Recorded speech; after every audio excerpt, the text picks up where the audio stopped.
I'm Adam Reese, and these are a few things that you can do to save your spine. To learn more about how you can take advantage of the opportunity, there's an offer that we're making for a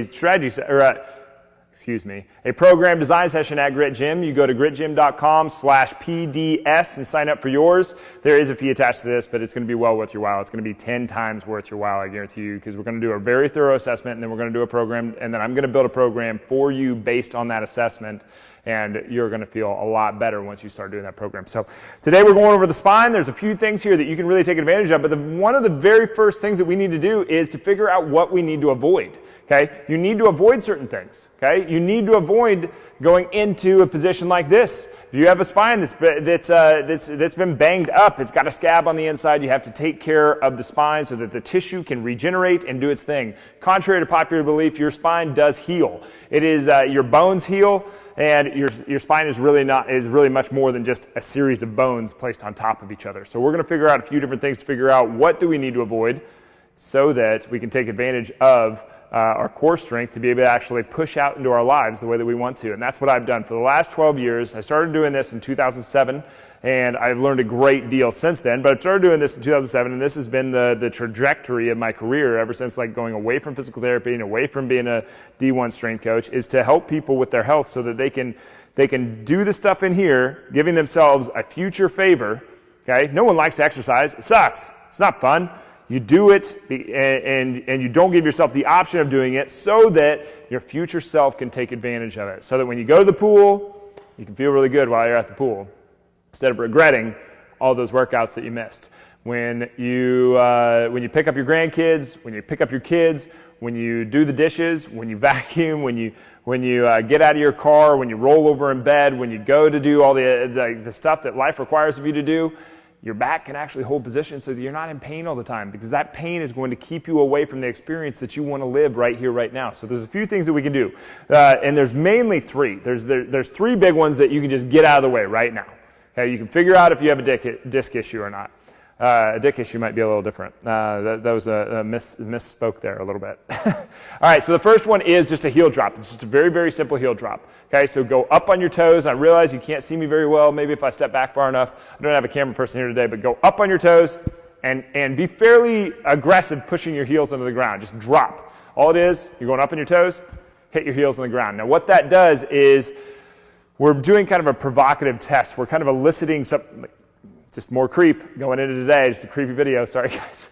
It's called a provocative test because we're bringing out some of that pain response, figuring out what's going on, because the pain response is going to tell us a lot more than the structure will. If you go to a doctor and he instantaneously says, MRI, X-ray, walk out. It is completely ridiculous. That is not, symptoms tell you much more about this thing that's going on than the structure of the vertebrae, or the structure of the muscle, or the structure of the tissue being involved, just in general, if we want to scope out a little bit. So right there, we can do a quick heel drop. We can figure out how we accept axial load. So this would be something where, let's say that you've been lifting for a little while, you've been putting a barbell on your back, and you just did that heel drop, and you're like, you know what, I felt quite a bit of pain in my low back when I did that. Well, you don't get to put a barbell on your back for a little while, okay? Because that axial stress, that stress coming down from gravity right now, is not doing you any favors. Okay, so you've got to build up some strength in there, and we've got to do a few things there. We've probably got to work some anterior trunk, because that is just like going to be everything, and that doesn't mean sit-ups. We want to avoid sit-ups. We want to avoid crunches. Okay, so we have to build some stability in here. We probably want to go to some lateral planks to build some work around the intercostals. Another provocative breathing drill, because it's taking away that intercostal, and when you take away that intercostal, the intercostals are the muscles between your rib cage, or between your ribs that make up your rib cage. So when you get rid of that, then all of a sudden you have to drop your diaphragm to be able to do the thing, breathing in this case. Otherwise, well, breathing is pretty important. So you figure out what's going on if you don't breathe. So if you're interested in learning more about this, go to gritgym.com/PDS and get signed up for your program design session. The next one that you would do is actually you would sit down, and you would just you'd sit down to do this, but slouch. Okay, and if you want to take the test a step further, have somebody push down on your shoulders a little bit, just down towards the ground. Okay, if we have a shear stress of any kind going on, that shearing that's going on between the vertebrae is going to be a little bit of that pain. The provocative test is not to push us more towards any tissue damage. It's just getting a little bit. It's just nudging it. It's just nudging it just a little bit so that we can figure out what's going on in the spine. The last one that we're going to do, we're going to lay down flat on the ground. And we're going to push our chest up, but leave our hips down. Now, this isn't a stretch that you want to do on a regular basis. Okay, this is not a stretch that you want to do on a regular basis. But when we do this, do we get a ton of pain response? Okay, if we get a ton of pain response from this, we want to go and get checked out. These are three tests that you can do right off the bat to know if your back is a very serious problem or if it's just a concern. Okay, so if you have pain with any three of these, and you will know, I mean, you'll just be like, yes, that's pain. Then you want to go to what's up, Tori?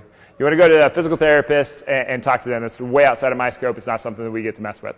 That doesn't mean that you don't get to train with us. It means that you want the physical therapist and the strength coach working together you're putting more people on your team. Okay? No matter how you look at this thing, you're putting people on your team. Okay? Right now, you probably have a primary care physician. That's one person on your team. Okay? You might have, like if you're looking at like your family, you might have a babysitter. You're putting that person on your team. You want a lot of people on your team. You want a strength coach on your team. You want a nutritionist on your team. You want a physical therapist on your team.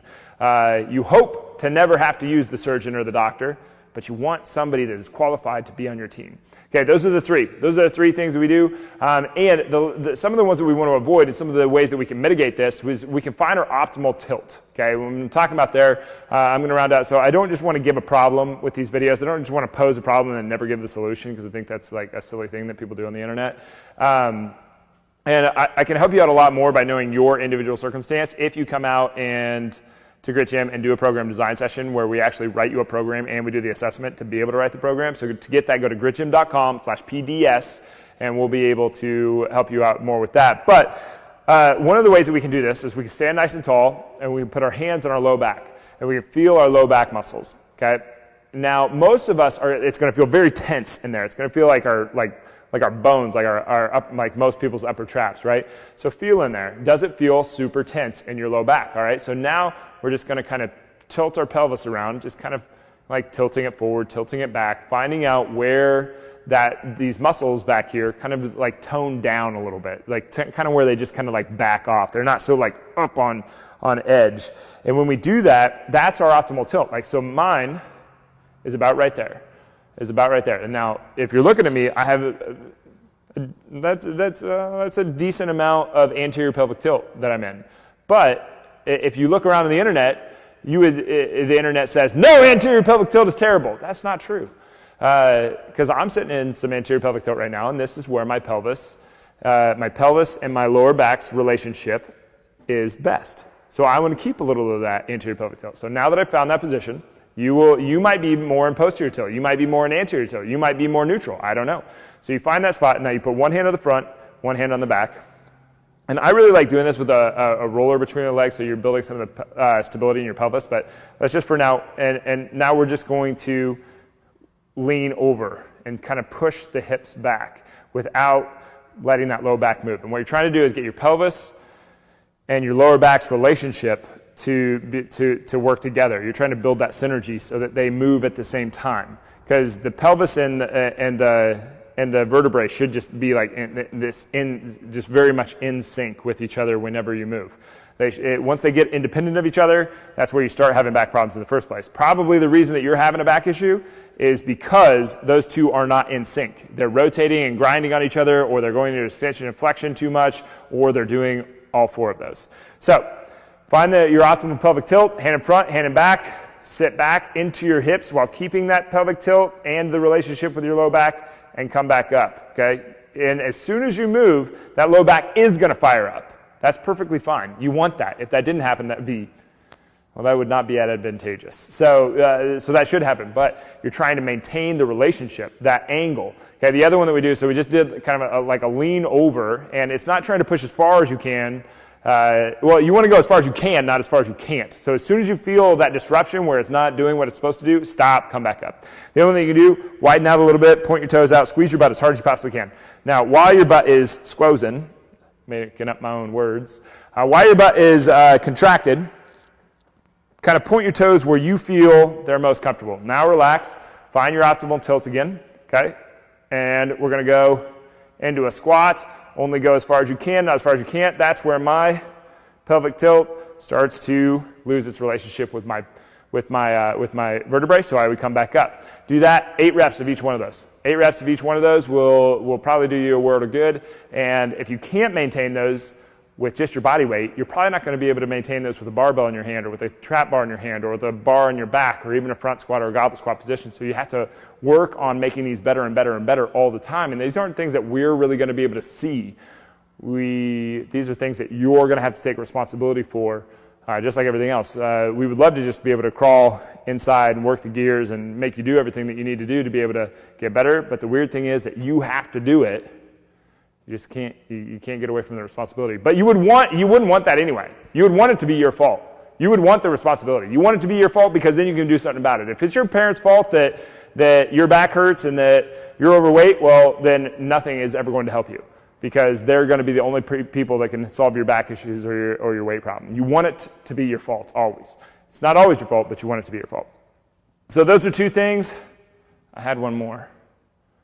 I don't remember what it was, but we'll finish with those 2. I didn't actually bring my notes with me on this video. So those are 2. So we have 3. We have the heel drop test, we have the slouch test, and then we have the laying on your stomach and pushing your chest up while keeping your hips down test to be able to figure out what's going on at your low back. If any of those 3 are present, get to a physical therapist immediately. Still sign up for a program design session out here so that we can work with your physical therapist. Also, your physical therapist can't talk to anybody until you sign a HIPAA release. And even then, it's not like he can just, or she could just talk to anybody in the world. It's only to certain people that you give permission to. So you definitely want to sign a HIPAA release before, so that your physical therapist and your strength coach can talk with each other.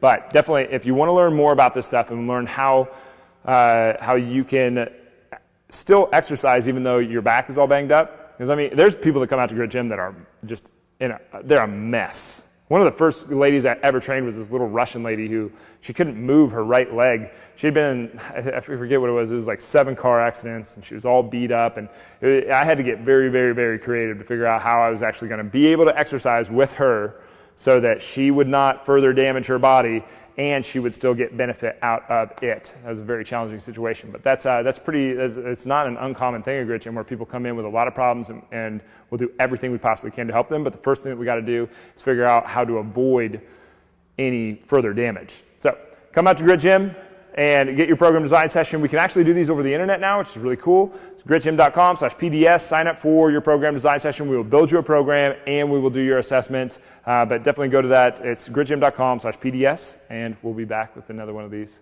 tomorrow. Thanks, guys. We'll see you soon.